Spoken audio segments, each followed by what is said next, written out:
اب تو موجودہ ہم مانگ رہے ہیں لیکن وہ جلدی نہیں کر رہے. چلے آپ اپنی وہی منگوا لیجیے. کتنے دن لگیں گے؟ دن، 2 دن، 4 دن، ہفتہ، مہینہ، 6 مہینے میں انتظار کریں. لیکن اب وہی کے ذریعے سے موجودہ دکھا. مسلمہ کا وہ بہانہ بھی ختم ہو گیا. یہ جو ہمارے کنویں سوکھ گئے، چلے ہم اتنا نقصان برداشت کر لیں. ایک نبی کی خاطر اتنی قربانی کو دینا. 2-4 ہمارے آنکھوں والے نابینا ہو گئے، چلے نبی پہ صدقہ کر دیا. 2-4 بالکل صحیح سے وہ کوڑ اور برس سے مریض ہو گئے، کوئی بات نہیں، اتنی قربانی برداشت. لیکن چلے آپ ویسا موجودہ دکھائیے جیسا آپ چاہتے ہیں. آپ نے کہا نا کہ زبردستی موجودہ مت مانگو، مجھے وہی کا انتظار کرنا. کریں انتظار. اور لوگ اب پیچھے پڑے، وہی آئی کہ نہیں، وہی آئی کہ نہیں، ٹیلی فون کی گھنٹی بجی کہ نہیں بجی. فرشتہ آئے کہاں تک ٹالتے ٹالتے بھی عاجز آ گئے. چنانچہ ایک دن کہا کہ ہم وہی آ گئے. لیکن دیکھو مجھ پر پابندی لگائی گئی کہ میں پانی وانی کے چکر میں نہ پڑوں.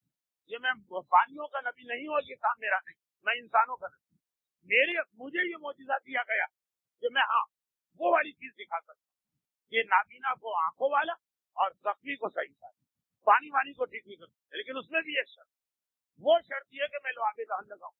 اگر وہ میرا مخلص ماننے والا ہے تو ٹھیک ہوگا، اور اگر اس کے دل میں ذرا سا شک ہے نا تو اس سے آگے چلی جائے. اب اتنی کڑی شرط لگا دی نبی صاحب نے کہ کون اپنے آپ کو پیش کر. اس لیے کہ جو کیس بگڑے گا کہیں گے یہ شک والا آدمی، اور اگر اتفاقاً کوئی ٹھیک ہو گیا کہ یہ میرا ماننے والا. وہ ہم نے آگے ہاتھ کہا خدا کے واسطے آپ اپنا کوئی معجزہ نہ دکھائیے. آپ کے معجزوں کی وجہ سے سارا عرب ہمیں تعلیم دے رہا کہ یہ الٹے معجزے کیسے ہو رہے. آپ کا معجزہ نہ دکھانا یہ ہم پہ احسان. اب حارثہ اتنے مزے لے لے، اور چونکہ یہ ساری چیزیں ان لوگوں کے پاس باقاعدہ پہنچی. آپ تو 1400 سال بعد سن رہے پھر بھی تھوڑا مزہ آ رہا. وہ تو اسی وقت میں ان کے قاصد یہ دیکھ کے بھی آئے، ہر قافلے نے جو وہاں سے گزرا یہ بتایا بھی کہ واقعہ ایسا ہوا. تو اب حارثہ کا انداز بیان، مسئلہ بھی بالکل تازہ تازہ، ان کے پاس اس کی خبر بھی صحیح. اور تو اور جب حارثہ کا بیان ختم ہوا تو سید اور عاقب جیسے اعتراف کرنے والے جو مسلمہ کے کیس کو لے کہے لگا کے ہنس رہے تھے اور کہہ رہے تھے کہ کتنی حماقت اور بے وقوفی والا وہ آدمی تھا. دیکھیے عاقب بات کو لے کے چلا اور اس نے کہا کہ چلے ہم نے مان لی ایک ہی نبی آنے والا، مگر اس وقت ایک ٹائم میں 2 نبی، ان میں سے صحیح اور غلط کون. اور آخر میں حارثہ کے انداز بیان اور دوست خلاصہ اس کا یہ نہیں کہ خود یہ کہے لگانے پہ بچ گئی. لیکن بات اپنی عزت اور اپنی ناک کی بھی ہے، اور اصل مسئلہ وہ کہ اس دلیل کو اگر ہم مان لیں تو خلاصہ نکلتا ہے کہ پھر مدینے والا ہی سچا. چنانچہ آخر ہنستے ہنستے رکا اور ایک مرتبہ اپنے آپ کو سنبھال کے کھڑا ہوا اور اس نے ایک اور شوکا چھوڑ دی. جب حق سے ضد اور قد ہو جائے تو آدمی کس انداز سے آپ کو جھٹلاتا ہے وہ ذرا اس میں دیکھ. آخر کھڑا ہوا، اس نے بات ہی کو بالکل بدل دیا. یعنی ابھی یہ بات یہ تو طے ہو گیا، سب نے مانا. آخر خود کہا لگا کے ہنس پڑ کہ مسلمہ نبی نہیں، نبی تو وہی ایک بس. اس سے پہلے کہ اس پوائنٹ کو بات شروع اس نے سوچا حارثہ کو ذرا چکرا دینا چاہیے. چنانچہ ایک مرتبہ کا اچھا مسلمہ نے جو کیا ٹھیک ہے وہ نبی نہیں، مگر ایک بات تو بتاؤ، اس نے ایک تو اچھا کام کیا، ایک کام تو اس نے اچھا کیا. لیکن مسلمہ نے جب نبی کا دعویٰ کیا نبوت، تو نبی کا دعویٰ صرف وہی شخص کرتا جو خود پرستی کے خلاف. اسی یہود اور عیسائی ہمارے خود پرستوں سے زیادہ نقصان دے، لیکن ہم انہیں اہل کتاب کہنے سے مجبور. ان کی کیٹیگری کافروں والی نہیں. اور آیت اللہ سیستانی اور خامنائی کے فتوے سے وہ پاک بھی ہیں. آج ذبیحہ بے شک ان کا حرام، لیکن جسم ان کا پاک. اور آقا روحانی کی احتیاط واجب سے مسئلہ آقا روحانی کے لیے بھی، یہ مقلدوں کے لیے بھی پاک کہا چکا. تو خلاصہ یہ کہ اہل کتاب کو کہتے ہیں جو نبوت کو مانے، اور جو نبوت کو مانے گا وہ کبھی شرک کو نہیں مانے. چاہے بعد میں گھما پھرا کے 3 میں 1 میں 3 کر کے شرک لا، لیکن آغاز اس کا لا الہ الا اللہ سے ہے، کیونکہ مطلب یہ ہے کہ مجھے اللہ نے بھیجا. تو آپ دیکھیے یہ چیز ذہن میں رکھ کے آخر کی بات، آخر نے کہا چلو ٹھیک، جو اس نے غلط دعویٰ کیا وہ نبی نہیں ہے، اسے یہ نبوت کا دعویٰ نہیں کرنا چاہیے. ایک تو اچھا کام کیا نا، کیا اچھا کام، جھوٹا صحیح، مگر اس کی وجہ سے شرک تو ختم ہوا نا. جو لوگ اس کو مانتے چلے گئے ان کو بت پرستی چھوڑنا پڑتا، ان کے یہاں سے بت خانے توڑے گئے، ان کے یہاں سے بتوں کو نکال کے پھینکا گیا. غلط صحیح، مگر اس کی غلطی کی وجہ سے ایک فائدہ تو ہو رہا ہے نا کہ توحید پھیل رہی اور بت پرستی ختم ہوئی. لیکن بعض لوگ غلط آدمیوں کا اس طرح فیور کرتے ہیں کہ نہیں کرتے. ہم نے مان لیا کہ خلا خطیب بہت گمراہ کرنے والی باتیں کرتے ہیں، نمازی نماز چھوڑ دیتے ہیں اور حجاب کرنے والی عورتیں حجاب، لیکن ان کی وجہ سے مثلا اہل بیت کا پیغام تو پھیل رہا ہے نا. تو اب ایک دلیل وہ دے رہا کہ چلو ٹھیک ہے وہ جھوٹا دعویٰ نبوت غلط، لیکن بت پرستی تو ختم ہو رہی ہے نا، شرک کا تو خاتمہ ہو رہا.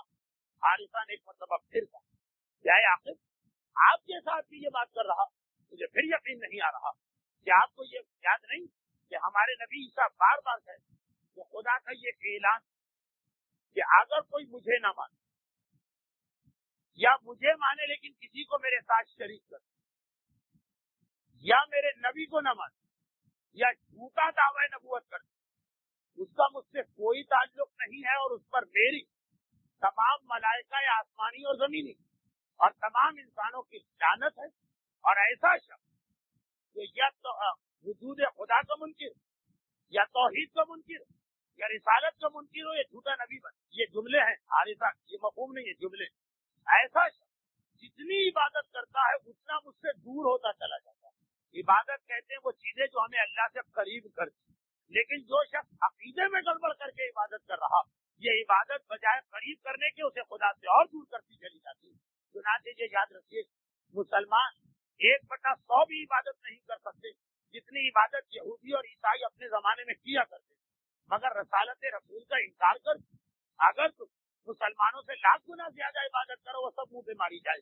اور یاد رکھیے، مسلمانوں میں ایک ہی فرقہ ایسا ہے جو مسلمان بھی نہیں ہے، خارجی، جن کا کہنا ہے کہ علی واجب القتل، ان کی عبادت کی مثال تاریخ میں نہیں ملتی، ان سے زیادہ پرہیزگار اور مقدس کوئی ہے نہیں تاریخ اسلام کے اندر، خارجی، جن کی مثال ہے کہ تقدس اور عبادت میں کوئی ان کے برابر نہیں، پیشانیوں کے سجدے کے نشان ہوتے، گلے میں ہر وقت قرآن اس لیے حمائل ہوتی کہ جہاں بیٹھے اور تلاوت قرآن شروع کر، نماز شب کو واجب سمجھ کے پڑھتے، اکثر پوری رات جاگ کر عبادت کرتے، حقوق انسانی کا اتنا احترام کہ ایک دن خارجیوں کا ایک گروہ ایک یہودی کے باپ کے سامنے سے جا رہا کہ مولا کے ایک صحابی ان کو نظر آ گئے، جن کے ساتھ ان کی بیوی اور چھوٹا گود میں شیرخوار بچہ علی کا صحابی نظر آئے، جوش کے عالم میں اس پہ ٹوٹ پڑے۔ نہ صرف یہ کہ اس مرد مومن کو شہید، نہ صرف یہ کہ ان کی بیوی کو شہید کیا، بلکہ دودھ پیتے گود کے بچے کو نیزے میں پرو کے بلند کیا اور اسے بھی شہید کیا۔ اور اس سے فارغ ہونے کے بعد یہودی کے باپ کے قریب پہنچے جو تھر تھر کانپ رہا، یہ لوگ ادھر آ رہے، خدا معلوم مجھ پر کیا کرے، دروازے میں ٹھہر، رک گئے۔ یہودی نے گھبرا کے پوچھا، آپ رک کیوں گئے؟ کہا اصل میں ہمیں بھوک لگی، تھوڑے سے پھل کھانا، لیکن باغ تیرا، تو باغ کا مالک، بغیر اجازت کے اس میں قدم رکھنا ہمارے لیے حرام، ہماری شریعت میں بغیر اجازت قدم رکھنا حرام، بغیر اجازت کے پھل توڑنا حرام، جب تک کہ تو ہاں نہیں کہے گا ہم اندر قدم نہیں رکھ سکتے۔ یہودی کو یقین نہیں تھا، ایک طرف آپ اتنے پابند شریعت کہ دروازے میں قدم رکھتے ہوئے آپ ڈر رہے ہیں، وہ بھی یہودی کے باپ، اور دوسری جانب ایسے ظالم کہ ایک شخص کو، اس کی بیوی کو، حتیٰ اس کے 6 مہینے کے دودھ پیتے بچے کو ان کی آنکھوں کے سامنے نوکے نیزہ میں پرو کے بلند کیا۔ کہا وہ تو جہاد واجب ہے کیونکہ یہ علی کا ماننے والا اور یہ علی کے ماننے والے کا بیٹا، تو کبھی اتنا تقدس اور عبادت۔ اور اسی سے ایک جملہ بیان کر کے مسائل پر آنا، تو ایک مرتبہ حارثہ کہتا یہ تو نے کیا کہا؟ خدا نے کہا جو میرے نبی کا انکار کر، یا خدا نے کہا جو جھوٹا نبوت کا دعویٰ کر، وہ تو جتنی عبادت کرے گا اتنا مجھ سے دور ہوتا جائے گا، جتنے سجدے کرے گا اتنا مجھ سے دور ہوتا جائے گا۔ ان شارٹ یہ جو ایک اصول ہے اسلام کا مانا ہوا کہ دشمن اہل بیت جتنا ہی بڑا عبادت گزار کیوں نہ اس کی عبادت کام آئے، دشمن رسول جتنا ہی بڑا عبادت گزار کیوں نہ، شیطان سے بڑا عبادت گزار کوئی نہیں تھا، آدم کو نہ مانا، رسول کو، خدا کو مانا، رسول کو نہیں مانا تو دھتکار دیا گیا۔ یہ آپ نے کیا کہہ دیا کہ مسلمہ نے چلے جھوٹا دعویٰ کیا، مگر اس کے جھوٹے دعوے سے معاشرے کو ایک فائدہ تو پہنچ گیا نا کہ لوگ خود پرستی سے ہٹ گئے۔ اس حالت میں معاشرے کا فائدہ نہیں چاہیے، یہ بہت اہم مسئلہ ہے۔ بہت پہلے جب میں مسائل بیان کرنا شروع کیے اور بتایا تھا کہ تقلید کس کی ہوتی ہے اور مجتہد کسے کہتے ہیں، لوگوں نے کہا بھائی یہ لوگ فرض کیجیے کہ جو عوام جن کی تقلید آج کل کر رہے ہیں اس وقت مقامی علماء کا زور اور ان کو مجتہد مان رہے، اگر یہ نہیں بھی تو ان کی وجہ سے مسئلے تو لوگوں کو پتہ چل رہے ہیں نا، چلے مسئلے پتہ چلنے دیجیے، غلط صحیح کو چھوڑ، یہ تو بنیاد ہے اسلامی کے خلاف۔ چنانچہ بعض ایسی جگہ جہاں حوضہ نہیں اس کو حوضہ کہا یہ غلط ہے، یہ حوضہ، لوگوں نے کہا اس سے کوئی فائدہ تو پہنچ رہا، اصول ذہن میں رکھے، جھوٹا مجتہد چاہے فائدہ بھی پہنچائے ہم کو رد کرنا ہے کہ جھوٹا ہے، جھوٹا امام چاہے فائدہ بھی پہنچائے ہمیں رد کرنا، جھوٹا امام ہو کر پھر وہ جو فائدہ پہنچا رہا وہ فائدہ بھی کسی کام کا نہیں۔ اور بس یہیں پہ مجھے بات کو روک دینا، حارثہ نے کہا اور عیسیٰ کے حوالے سے اپنا خیال عاقب نام لے، عاقب آپ نے تو پڑھا ہے صحیفہ عیسیٰ، اس میں خدا کا اعلان ہے کہ کوئی جھوٹا نبی بن کے عبادت کرے، وہ عبادت کو مجھ سے اور زیادہ دور کر دے. اب آخر کیا بولتے, بات تو بالکل ٹھیک.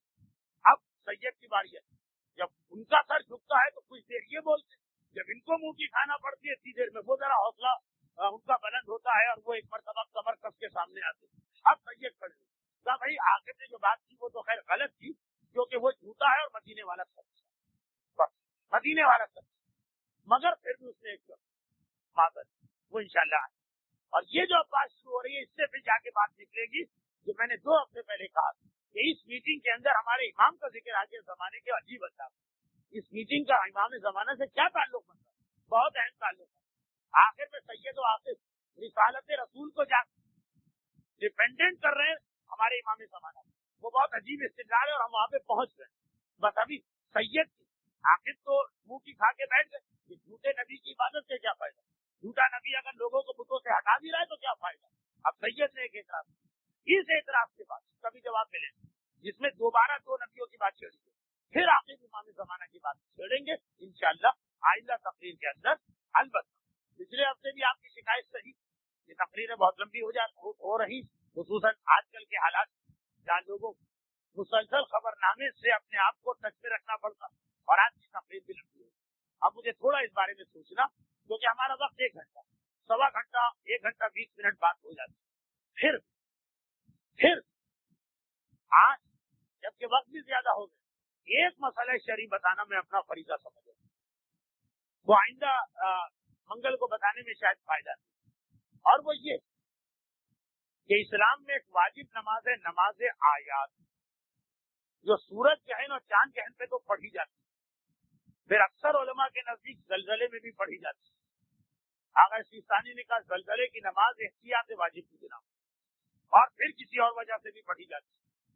اچھا سورج گہن اور چاند گہن, اگر گہن لگنے تک ہمیں اطلاع نہیں, اگلے دن پتہ چلا تو ہم قضا کریں کہ نہ کریں وہ مسئلہ سنتے رہے. اب مسئلہ آ رہا ہے زلزلے, کہ اگر کسی شہر میں زلزلہ آئے, اخباری اطلاعات کے مطابق کل رات 11:20 پر شہر کراچی میں زلزلہ آیا.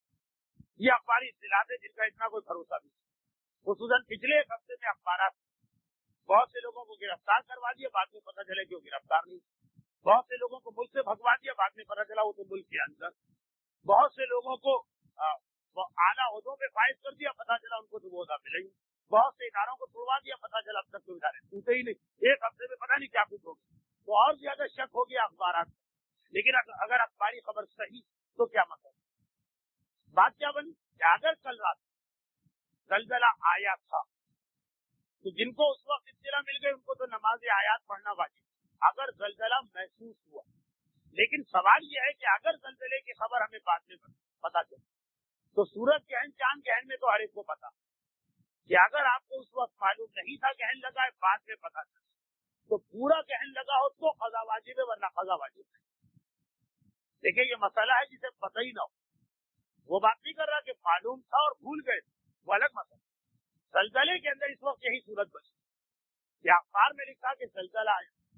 اب اگر شک رہا تو مسئلہ ختم, اگر کسی وجہ سے یقین ہو لیکن خود اس وقت آپ کو پتا نہیں, تو کیا زلزلے کی نماز آیات کی بھی قضا کرنا ایک مسئلہ.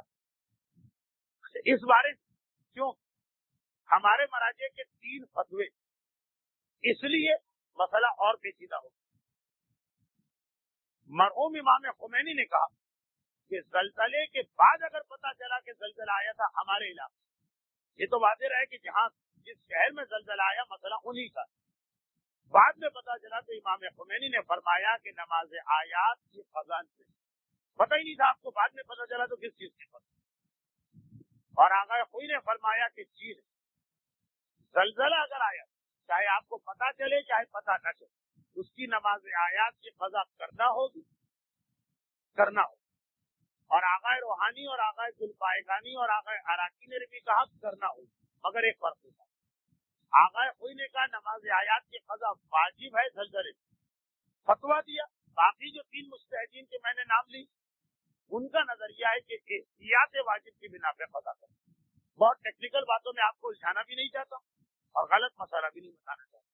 امام خمینی فرماتے کہ جس زلزلے کی اطلاع بعد میں ملے اس کی قضا واجب نماز. آقا کوئی فرماتے ہیں کہ زلزلے کی نماز آیات کی قضا واجب رہے گی، چاہے اطلاع مل گئی تھی چاہے نہیں تھی. اور وہ آغا روحانی اور گلپائگانی اور اراکی کہتے ہیں احتیاط واجب کہ اگر اطلاع بعد میں ملے تب بھی زلزلے کی نماز آیات کی قضا پڑے. یہ ایک بات. آغا سیستانی کا نام تو رہ ہی گئے، جبکہ اس مجمع میں ایک بڑی تعداد ان کی تکلیف میں وہ سنی. آغا سیستانی کا یہ نظریہ، اچھا ابھی آغا سیستانی کا نظریہ الگ ہے. یہ آپ کے سامنے فتویٰ آ گیا کہ آغا خوئی اور روحانی اور گلپائگانی اور اراکی فرماتے ہیں کہ قضا کر. اچھا سوال یہ کہ قضا کب کر، وہ بھی ایک مسئلہ تھا. ان مراجع کا یہ کہنا ہے کہ قضا کرنا ہے اور فوراً کرنا. جیسے اگر آپ کو صبح اخبار میں اطلاع ملی کہ کل زلزلہ تھا اور یقین آ گیا اس خبر، یا کسی ایسے عادل نے کہا جس نے خود زلزلہ محسوس کیا، تو آپ کو قضا کرنا ہے. اس طرح قضا نہیں کرنا ہے کہ آپ کہیں گے اچھا ظہرین کے ساتھ پڑھ لوں. سورج کے عین اور چاند کے عین کی قضا آپ ڈیلے کر سکتے، کل پڑھ لوں پرسوں پڑھ لوں گا، قضا تو ہو گئی. سورج کے عین اور چاند کے عین کی قضا عام نمازوں کی قضا کی طرح کہ آپ نے کہا بھائی فجر قضا تو ہو ہی گئی، 2 دن بعد پڑھ لوں. سورج کے عین اور چاند کے عین کی آیات میں یہ چلے. زلزلے کی آیات قضا اگر ہوئی ہے تو قضا واجب فوری ہے، یعنی اگر ابھی مسئلہ آپ کو پتا چلا تو فوراً جا کے قضا پڑھنا واجب. آپ یہ نہیں کہہ سکتے کہ اب صبح کے ساتھ پڑھ لیں، اب تو مغربین پڑھ کے آئے وضو بھی ٹوٹ گیا، سکھ نہیں، واجب فوری. حتیٰ امام خمینی بھی کہتے ہیں کہ جب زلزلے کی نماز قضا ہو جائے اور قضا کرنا ہو تو واجب فوری. اس مسئلے میں تو وہ کہتے ہیں قضا نہیں کرنا. لیکن فرض کیجئے کہ آپ کو پتا تھا زلزلہ ہے اور پھر آپ نے نہیں پڑھی نماز، وہ تو امام خمینی کے یہاں بھی واجب فوری واجب. تو زلزلہ وہ واحد نماز جس کی قضا اگر واجب ہوتی ہے تو فوراً واجب ہوتی ہے. آپ آدھا گھنٹہ بھی ڈیلے نہیں کر سکتے. البتہ شرط یہ ہے کہ قضا واجب. آغا خمینی تو کہتے واجب ہی نہیں. باقی مراجع کہتے ہیں اگر آپ کو اطلاع میں یقین آ جائے کہ زلزلہ تھا تو واجب. آغا سیستانی کیا فرماتے ہیں؟ ان کا مسئلہ جو باقی سارے مراجع سے بالکل ہٹا ہوا، اس لیے الگ سے بتا رہا ہوں اور صرف وہی لوگ سنے جو ان کی تکلیف سے. آغا سیستانی فرماتے ہیں کہ نماز آیات میں زلزلہ وہ چیز جس کی قضا اسلام میں ہے. اگر آپ بعد میں پتا چلا زلزلہ آیا تھا تب بھی قضا ہے ہی نہیں پتا. اور اگر زلزلے کے وقت پتا تھا کہ زلزلہ آ گیا اور آپ نے نہیں پڑھی نماز، ایک گناہ ہوا کہ نماز کو نہیں پڑھی لیکن قضا نہیں. نماز آیات اسلام کی ان نمازوں میں سے جس کے قضا نہیں. پڑھ لی جب ٹائم آیا. اول تو جس کو پتہ ہی نہیں کہ زلزلہ لگا اس پہ تو قضا ہی. جس کو پتا تھا کہ زلزلہ دیکھ بھی رہا ہے زلزلے، واجب تو فوراً پڑھ، جان بوجھ کے نہیں پڑھی گناہ. 1 گھنٹے بعد پڑھنا چاہتے ختم، قضا نہیں رکھتی ہے اسلام نے نماز آیات میں زلزلے والی. سورج کے عین چاند کے عین کی قضا سب کے نزدیک ہے بشمول آغا سیستانی. ان کا ایک زلزلے کے بارے میں سب سے ہٹ کے زلزلے کی نماز آیات کی قضا ہی. باقی سارے مراجع کہتے ہیں کہ قضا ہے اور فوراً. باقی مراجع تو اس میں اتنے سخت یہ فرماتے ہیں اس کی قضا سورج کے عین سے بھی زیادہ اہم ہے. سورج کے عین کی قضا آپ 10 دن بعد پڑھ سکتے. زلزلے کی قضا ہے اور فوراً. اور سیستانی صاحب کہتے ہیں کہ زلزلے کی قضا فوراً ہے نہ بعد میں ہے. یہ اس لیے ضروری تھا کہ مسئلہ کل رات کو پیش آئے. اخباری خبر سے یقین نہیں آتا، لیکن کسی کو یقین آ گیا تو وہ اپنا مسئلہ سن لے. اور اگر اخباری خبر کے علاوہ کسی نے یہ زلزلہ محسوس کیا، کیونکہ اخبارات میں سوشل بازار کا نام بھی تھا کہ جہاں کے لوگ بقول اخباری نمائندوں کے خبراں کے گھروں سے نکلے. مجھے نہیں پتا نکلے کہ نہ نکلے، کیونکہ میرے علاقے کا نام بھی تھا، وہاں تو کوئی بھی نہیں نکلا. وہ اخبار والے کہہ رہے ہم نے دیکھا نکلا ہوں، ہم نے تو نہیں دیکھا، جبکہ ہم اس وقت گھر سے باہر اپنے گھر کے قریب اور گھر سے باہر گئے. ہو سکتا ہے ہم ہی کو دیکھ کے لکھ دیا، لیکن ہم گھبرا کے نہیں نکلے تھے. ہمارے فرشتوں کو بھی پتا نہیں تھا کہ زلزلہ آ رہا.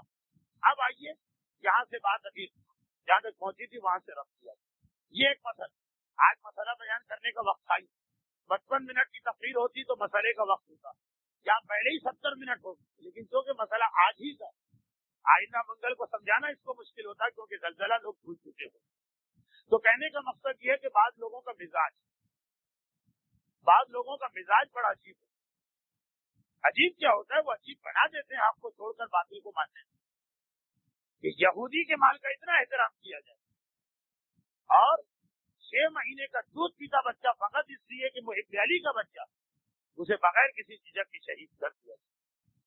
یہی سلسلہ پچھلے سال بھی میں نے جملہ کہا تھا، آج دوہرا، یہی سلسلہ آگے بھی چلے۔ عراق کے ایک فقیہ کے پاس، ایک مجتہد کے پاس، غیر شیعہ مجتہد، سن 62 کے 63 کا واقعہ، ایک عراقی پہنچا اور اس نے کہا میرے لباس پر مچھر بیٹھا تھا، میں نے مچھر کو مار دیا، اس کا خون لگ گیا۔ اب میں گھبرا رہا ہوں کہ مچھر کا خون لگا، اس میں نماز صحیح ہے کہ صحیح نہیں؟ غیر شیعہ سر پیٹ لیا اس مجتہد، غضب خدا کا، مچھر کا خون لگا اور مجھ سے مسئلہ پوچھ لیا، رونے لگا۔ مسئلہ پوچھنے والا حیرت زدہ رہے، مسئلہ پوچھنے میں آپ کیوں رونے لگے؟ کہا مچھر کا خون لگ گیا تو اتنی تمہیں فکر کی گھر سے نکل کے دوڑے آئے کہ مسئلہ پوچھنا، اور تم میں سے بہت سو کے ہاتھوں اور تمہارے علاقے میں رسول کا بیٹا حسین کا خون بہا دیا گیا، اس میں کوئی پلٹ کے پوچھتا بھی نہیں کہ کیا یہ کون سا اسلام، یہ کون سا دین، یہ کون سا کلمہ رسالت؟ یہ مچھر کا خون لگ جائے تو گھبرا کے آدمی گھر سے نکل کر مجتہد کے پاس گیا، اور فرزند رسول حسین ابن علی اور ان کے گھرانے کا خون ناحق بہا دیا جائے تو کسی عراقی کی کان میں کیوں بھی نہ رہیں گے کہ کیا ہو گیا؟ کوئی عراقی پلٹ کے بھی نہ سوچے کہ کتنا بڑا گناہ ہو گیا۔ ارے پلٹ کے سوچنا تو درکنار، رسول ذاتیوں کا تماشا دیکھنے گھروں سے باہر نکل کے آ جائے، ایک مچھر کے خون کا اتنا خیال۔ اور یہ رسول کی بیٹیاں، یہ پہچانو، یہ زینب ہے، یہ کلثوم ہے، یہ سکینہ ہے، یہ رباب ہے، یہ لیلا، یہ سب اس وقت تمہارے شہروں سے گزر رہی، اور مسئلہ یہ کہ بجائے اس کے اگر یزید سے مجبور بھی تو ایک مرتبہ احترام میں نگاہیں جھکا لیتی، وہاں تو عجیب منظر نظر آ رہا کہ ہر آدمی مذاق اڑانے کو تیار، ہر آدمی ظلم کرنے کو تیار، جو یزید نے نہیں کہا اس سے بڑھ کر عمل انجام دیا جا رہا ہے۔ کوئی پتھر بھی پھینک رہا ہے، کوئی آگ بھی برسا رہا ہے، کوڑا کرکٹ بھی پھینکا جا رہا۔ ذرا ان ویڈیو سے پوچھیے تو صحیح، کربلا سے شام یہ کس حالت میں گئی ہے اور کس کیفیت میں گئی ہے؟ خالی فوج یزید کے ظلم نہیں ہے، عوام کے بھی ظلم ہے۔ تو بس جب اس ماحول کے اندر زینب کبریٰ کو بالکل اس کے برعکس واقعہ نظر آ جائے تو زینب کو حیران تو ہونا۔ جب زینب دیکھ رہی کہ یہ جو لوگ گھروں سے نکلے ہیں یہ پتھر بھی برسا رہے ہیں اور یہ آگ بھی پھینک رہے ہیں، اس ماحول میں اگر زینب یہ منظر دیکھے کہ شہر کوفہ میں جہاں میرا اونٹ رکا ہے اور ایک مرتبہ میری بیٹی سکینہ مجھ سے سوال کرتی ہے پھوپھی اماں میں کربلا سے پیاسی چلی آ رہی ہوں، کیا یہاں بھی مجھے کوئی پانی نہ دے گا؟ وہ تو جنگل تھا، وہ تو صحرا تھا، مگر یہ تو میرے نانا کا کلمہ پڑھنے والوں کا شہر ہے۔ زینب تو تسلی بھی نہیں دے سکتی ہے، ارے کس سہارے تسلی دے؟ مگر جس مومنہ کے گھر کے سامنے یہ اونٹ ہے بہت ضعیفہ ہے، گھر کی چھت پر فقط حکم حاکم سے مجبور ہو کے بیٹھی ہے، وہ برداشت نہ کر سکی، دوڑ کے گئی، وہ ام حبیبہ ٹھنڈے پانی کا کوزہ لے کے آئی، اے بچی لے یہ پانی پی لے، تو نے پانی کا سوال کیا۔ ایک مرتبہ پانی پینا چاہتی ہے کہ ام حبیبہ کی آواز آئی، اے بچی جب پانی پی لے تو میرے حق میں 2 دعائیں بھی کر دینا، کیونکہ میں نے سنا ہے خدا تم جیسے یتیم و قیدی کی دعا کو بہت جلد قبول کیا کرتا ہے۔ سکینہ پیاسی ہے اور 7 محرم سے پیاسی آ رہی ہے، سکینہ پیاسی ہے اور کربلا سے پیاسی آ رہی ہے، مگر مشکل کشا کی پوتی ہے۔ ایک مرتبہ پانی پینے سے انکار کر دیا، پہلے تیری مشکل کشائی کی جائے گی، پہلے تیری حاجت پوری کی جائے گی، پھر پانی پیا جائے گا۔ بتا تیری حاجت کیا ہے؟ پہلی حاجت تو تجھے دیکھ کے پیدا ہوئی، خدا میرے بچوں کو اس طرح سے یتیم و قیدی نہ بنائے جس طرح سے تو نظر آ رہی ہے۔ خدا معلوم کس طرح سکینہ نے یہ دعا کی ہوگی، شاید ننھے ننھے ہاتھوں کو جوڑا ہو، خدا بندہ میرے بوڑھے بابا کے کٹے سر کا واسطہ، میرے چچا عباس کے کٹے بازوؤں کا واسطہ، جیسی یتیمی اور اسیری سکینہ پہ آئی ہے اس مومنہ کے بچے محفوظ رہیں۔ اور ہاں تیری دوسری دعا کیا ہے؟ بس اب ایک ہی دعا ہے، ایک مرتبہ اور مرنے سے پہلے خدا مجھے مدینے کی زیارت کا موقع دے دے۔ سکینہ تو دعا کرنے لگی، زینب نے دشمنوں کے شہر میں اپنے شہر کا نام سنا، چوک کے سر اٹھایا، اے ضعیفہ مدینہ کیوں جانا چاہتی ہے؟ ایک مرتبہ جواب دیا، اس لیے کہ مدینہ میرے آقا علی کا شہر ہے، میری شہزادی فاطمہ کا وطن ہے۔ زینب نے کہا مگر اب تو علی بھی نہ رہے، اب تو فاطمہ بھی نہ رہی، بڑے فخر کے ساتھ کہا ہے تو کیا ہوا؟ ارے میرے آقا علی کا شہزادہ اور میرا آقا حسین تو ہے، میری شہزادی فاطمہ کی وارث، میری شہزادی فاطمہ کی وارث زینب تو ہے، اپنے آقا حسین اور اپنی بیوی زینب کی زیارت کروں گی۔ بس ایک مرتبہ زینب نے کہا کہ اے ضعیفہ ایک آخری بات کا جواب اور دے دے۔ زینب کا صرف